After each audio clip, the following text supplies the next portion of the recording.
வணக்கம். மின்னல் 24 செய்திகளின் இன்றைய நாளிற்கான செய்தி தொகுப்பு. செய்தி ஆசிரியர் சபீனா சோமசுந்தரம். செய்திகளோடு இணைந்திருக்கும் நான் கிருஷ்ணமூர்த்தி ரதுஜன். முதலில் தலைப்புச் செய்திகள். மட்டக்களப்பில் ஒரே பிரசவத்தில் 4 குழந்தைகளை பெற்ற இளம் தாய். திரியாய் வைத்தியசாலை குண்டுவெடிப்பு தொடர்பில் கைது செய்யப்பட்ட சந்தேக நபர் பிணையில் விடுதலை. மன்னார் வங்காலை கிராமத்தினுள் கடல் நீர் உள்வாங்கியதால் அச்சத்தில் கிராம மக்கள்.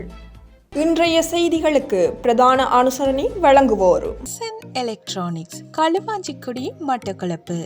களுவாஞ்சிக்குடி வைத்தியசாலைக்கு முன்பாக அமைந்துள்ள சிங்கர் நிறுவனத்தின் அங்கீகரிக்கப்பட்ட விற்பனை முகவரான எஸ்என் எலக்ட்ரானிக்ஸில் உங்கள் வீடுகளுக்கு தேவையான அனைத்து விதமான பொருட்களையும் நியாயமான விலையிலும் தரமானதாகவும் கொள்வனவு செய்யலாம்.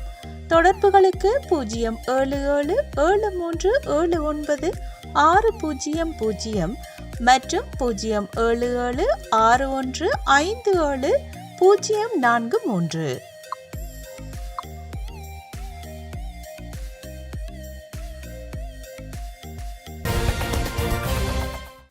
தொடர்வது விரிவான செய்திகள்.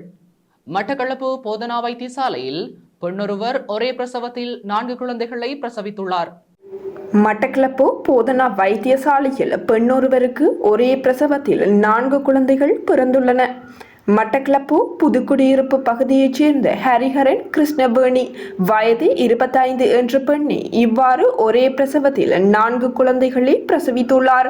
இவருக்கு கடந்த ஏப்ரல் மாதம் 5ஆம் தேதி ஒரு ஆண் குழந்தையும் 3 பெண் குழந்தைகள் என 4 குழந்தைகள் பிறந்துள்ளன.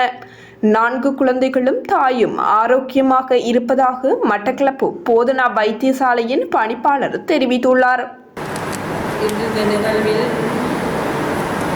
எங்களது போதனா வைத்தியசாலையில் அரிதாக 4 குழந்தைகள் ஏப்ரல் மாதம் 5ஆம் தேதி பிறந்திருக்கிறார்கள். அவர்கள் நல்ல சுகபலத்துடன் தற்போது இருக்கிறார்கள். மன்னார் நானாட்டன் பிரதேச செயலாளர் பிரிவில் உள்ள வங்காலை வடக்கு மற்றும் மேற்கு பகுதிகளில் இன்று புதன்கிழமை மதியம் திடீரென கடல் நீர் உள்வாங்கப்பட்டுள்ளது.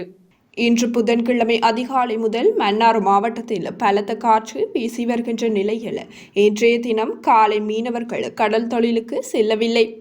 இந்த நிலையில் வங்காளை வடக்கு மற்றும் மேற்கு பகுதிகளில் இன்று புதன்கிழமை மதியம் திடீரென கடல் நீர் உள்வாங்கியதோடு கடற்கரையில் கட்டப்பட்டிருந்த படகுகள் மற்றும் வலைகள் நீரில் மிதந்துள்ளது.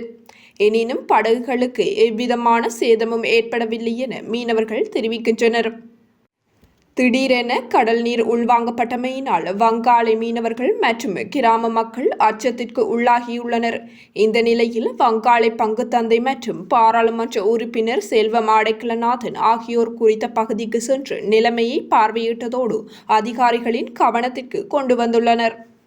திருகோணமலை திரியாய் வைத்தியசாலை குண்டுவெடிப்பு தொடர்பில் கைது செய்யப்பட்ட சந்தேக நபர் இன்று புதன்கிழமை பிணையில் விடுவிக்கப்பட்டுள்ளார். குச்சவெளி சுற்றுலா நீதிமன்றில் இடம்பெற்று வந்த குறித்த வழக்கானது விசாரணைக்காக நீதவான் திருமதி ஜீவராணி கருப்பையா முன்னிலையில் இன்று எடுத்துக் கொள்ளப்பட்ட போதே நீதவான் குறித்த உத்தரவை பிறப்பித்துள்ளார். குறித்த வழக்கில் எதிராளி சார்பாக பதிவு செய்யப்பட்ட சட்டத்தரணி தேவராஜா ரமணன் இன்றைய தினம் முன்னிலையாகியிருந்தார். குறித்த வழக்கானது கண்கண்ட சாட்சியங்கள் ஆதாரங்கள் எவையுமின்றி ஊகத்தின் அடிப்படையில் இடம்பெற்றுள்ளதாகவும் சம்பவம் இடம்பெற்ற நேரத்தில் குறித்த நபர் புல்மோட்டை இல்மனைட் தொழிற்சாலையில் கடமையில் இருந்ததாகவும் குறித்த சந்தேக நபரிடம் இருந்து எவ்வித சான்று பொருட்களும் கைப்பற்றப்படவில்லை போன்ற சமர்ப்பணங்களை எதிராளியின் சார்பாக சட்டத்தரணி முன்வைத்திருந்தார்.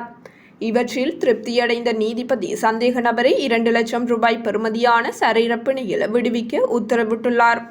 திருகோணமலை திரியாய் ஆரம்ப சுகாதார வைத்தியசாலையில் மார்ச் மாதம் 14ஆம் தேதி இரவு 7:30 மணியளவில் குண்டுவெடிப்பு சம்பவம் ஒன்று இடம்பெற்றிருந்தது. சம்பவம் தொடர்பாக அங்கு பணியாற்றிய வைத்தியரின் வாக்குமூலத்தின் அடிப்படையில் புல்மோட்டை இல்மனைட் தொழிற்சாலையில் பணியாற்றி வரும் நபர் ஒருவர் குச்சவெளி போலீசாரினால் சந்தேகத்தின் பெயரில் கைது செய்யப்பட்டு அரச சொத்துக்கு தீங்கு விளைவித்தமை மற்றும் தண்டனை சட்டப்பிரிவுக்கு கீழும் வழக்கு தொடரப்பட்டிருந்தது. இந்நிலையில் 67 நாட்களுக்கு பின்னர் குறித்த நபர் இன்று பிணையில் விடுவிக்கப்பட்டுள்ளமை குறிப்பிடத்தக்கது. பல நாள் மீன்பிடி படகுகள் உட்பட அனைத்து மீன்பிடி படகுகளும் இன்று முதல் மறு அறிவித்தல் வரை கடலுக்கு செல்ல அனுமதிக்கப்படாது என கடற்றொழில் மற்றும் நீரியல் வள திணைக்களம் அறிவித்துள்ளது. இன்று புதன்கிழமை ஊடகங்களுக்கு கருத்து தெரிவித்த திணைக்களத்தின் பணிப்பாளர் நாயகம் சுசந்த கஹவத்தை இதனை தெரிவித்திருந்தார். அடுத்த சில நாட்களில் நாட்டைச் சூழவுள்ள கடற்பரப்புகளில் பலத்த மழை மற்றும் பலத்த காற்று வீசக்கூடும் என தெரிவிக்கப்பட்டுள்ளதை அடுத்து திணைக்களம் இந்த தீர்மானத்தை எடுத்துள்ளது. அத்துடன் தற்போது கடல் தொழிலுக்கு சென்றுள்ள பல நாள் மீன்பிடி படகுகளுக்கு பாதுகாப்பான பகுதிகளுக்கு செல்லுமாறு அறிவிக்கப்பட்டுள்ளதாக அதன் பணிப்பாளர் மேலும் தெரிவித்திருந்தார். மழை காரணமாக மின் உற்பத்தி அதிகரித்துள்ளது. எனவே மின் கட்டணத்தை குறைக்கவும் என எதிர்க்கட்சி தலைவர் சஜித் பிரேமதாச வேண்டுகோள் விடுத்துள்ளார். இன்று புதன்கிழமை நாடாளுமன்றத்தில் உரையாற்றும் போதே அவர் இதனை தெரிவித்துள்ளார். கனமழை காரணமாக நீர்மின் நிலையங்களுக்கு அருகிலுள்ள நீர்த்தேக்கங்களில் நீர்மட்டம் அதிகரித்துள்ளது. காசல்ரி, மௌசாகலை, விக்டோரியா, ரந்தனிகல மற்றும் சமநெலவெவ ஆகிய நீர்த்தேக்கங்களில் நீர்மட்டம் அதிகரித்துள்ளது. இவ்வாறான நிலையில் மின்சார அலகொன்றின் விலையை குறைப்பதற்கான முன்மொழிவுகளை சமர்ப்பிக்குமாறு 2 தடவைகள் மின்சார சபையிடம் பொது பயன்பாடுகள் ஆணைக்குழு கோரியுள்ளது. என்றாலும் அந்த முன்மொழிவுகள் இதுவரையிலும் சமர்ப்பிக்கப்படவில்லை. 15 தொடக்கம் 20% இருந்த நீர்மின் உற்பத்தி மட்டம் இம்மாதம் 20ஆம் திகதியாகும் போது 31% அதிகரித்துள்ளதாக தெரிவிக்கப்பட்டுள்ள நிலையில் இலங்கை பொது பயன்பாட்டு ஆணைக்குழுவும் இலங்கை மின்சார சபையும் ஒன்றிணைந்து இந்த நன்மையை மின்சார பாவனையாளர்களுக்கு வழங்க வேண்டும் என எதிர்க்கட்சி தலைவர் கோரிக்கை விடுத்துள்ளார். தென்மேற்கு பருவப்பெயர்ச்சி மழை காரணமாக எதிர்வரும் நாட்களில் டெங்கு நுளம்பு பரவலில் அதிகரிப்பு ஏற்படக்கூடும் என சுகாதார அமைச்சின் தேசிய டெங்கு ஒழிப்பு பிரிவு தெரிவித்துள்ளது. ஆண்டின் இதுவரையான காலப்பகுதியில் 23,000 டெங்கு நோயாளர்கள் பதிவாகியுள்ளனர் என தேசிய டெங்கு ஒழிப்பு பிரிவின் பணிப்பாளர் விசேட வைத்திய நிபுணர் சுதத் சமரவீர தெரிவித்துள்ளார். இதனிடையே யாழ்ப்பாணம், கொழும்பு, கம்பகா, களுத்துறை மற்றும் கண்டி ஆகிய மாவட்டங்களில் தற்போது டெங்கு பரவல் அதிகரித்து வருவதாக வைத்தியர் லஹிரு கொடித்துவக்கு தெரிவித்துள்ளார். மேல் மாகாணத்திலேயே அதிகளவான டெங்கு நோயாளர்கள் பதிவாகியுள்ளனர் என அவர் மேலும் குறிப்பிட்டுள்ளார். குருநாகல் குளியாப்பட்டிய மருத்துவ பீடத்திற்கு அருகில் 2 சைக்கிள்கள் மோதி ஏற்பட்ட விபத்தில் உயிரிழந்த நபரின் சடலத்தை 4 மனைவிமார்கள் உரிமை கோரியுள்ளனர். நேற்று முன்தினம் திங்கட்கிழமை மாலை இடம்பெற்ற குறித்த விபத்தில் உயிரிழந்த நபரின் சடலத்தை ஏற்றுக்கொள்வதற்கு இவ்வாறு 4 மனைவிகள் முன்வந்துள்ளதாக குளியாப்பிட்டிய வைத்தியசாலை தகவல்கள் தெரிவிக்கின்றன. பொலனறுவை உட்பட பல பிரதேசங்களில் வசித்து வந்த பிரேமரத்ன அதிகாரி வயது 59 என்ற நபரை இவ்வாறு உயிரிழந்துள்ளார். இந்த நிலையில் சட்டப்படி திருமணம் செய்து கொண்ட மனைவியிடம் சடலத்தை ஒப்படைக்க நடவடிக்கை எடுக்கப்படும் என போலீசார் தெரிவித்துள்ளனர். உயிரிழந்த நபரும் மற்றொரு நபரும் இணைந்து குருநாகல் நோக்கி சென்ற காரை பின்தொடர்ந்து துரத்த முற்பட்ட போது விபத்து நேர்ந்துள்ளதாகவும் இந்த விபத்து பாதுகாப்பு கேமராக்களில் பதிவாகியுள்ளதாக போலீசார் சுட்டிக்காட்டியுள்ளனர்.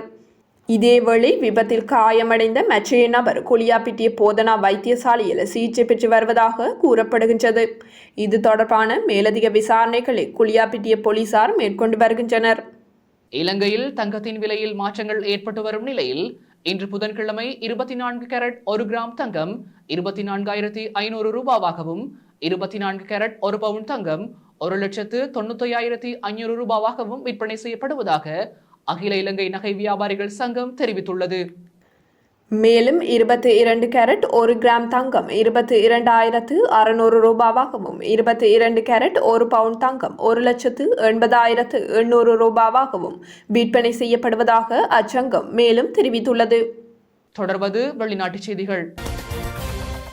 நான் மனித பிறவி அல்ல, கடவுள்தான் என்னை இந்த பூமிக்கு அனுப்பி வைத்திருக்கிறார் என இந்திய பிரதமர் நரேந்திர மோடி தெரிவித்துள்ளார். ஒடிசாவில் தனியார் தொலைக்காட்சி ஒன்றிற்கு வழங்கிய நேர்காணலின் போது அவர் இதனை தெரிவித்துள்ளார்.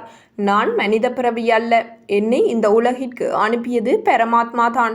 பயாலஜிக்கலாக நான் பிறந்திருக்க வாய்ப்பே இல்லை. ஏதோ ஒரு விடயத்தை நடத்தியே ஆக வேண்டும் என்பதற்காக கடவுள் என்னை இந்த பூமிக்கு அனுப்பியிருக்கிறார். நான் பெற்றிருக்கும் இந்த ஆற்றல் சாதாரண மனிதரால் பெற இயலாது. அது கடவுளால் மட்டுமே கொடுக்க முடியும் என தெரிவித்துள்ளதாக இந்திய செய்திகள் தெரிவிக்கின்றன. தொடர்வது விளையாட்டுச் செய்திகள்.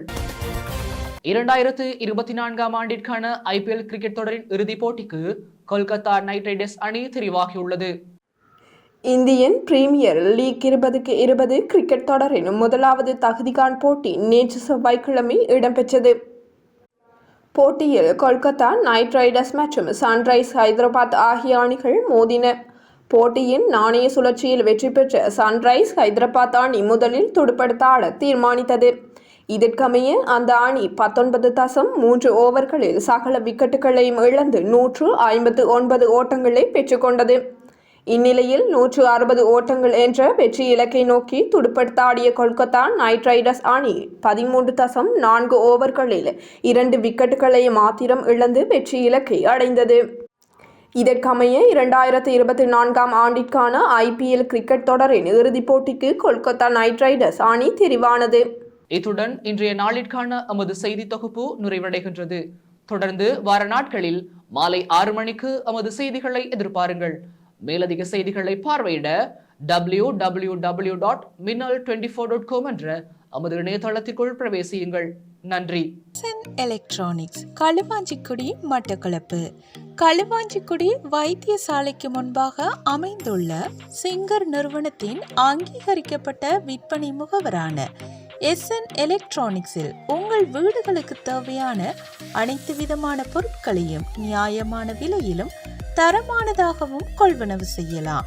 தொடர்புகளுக்கு 07773796000 மற்றும் 07761570043.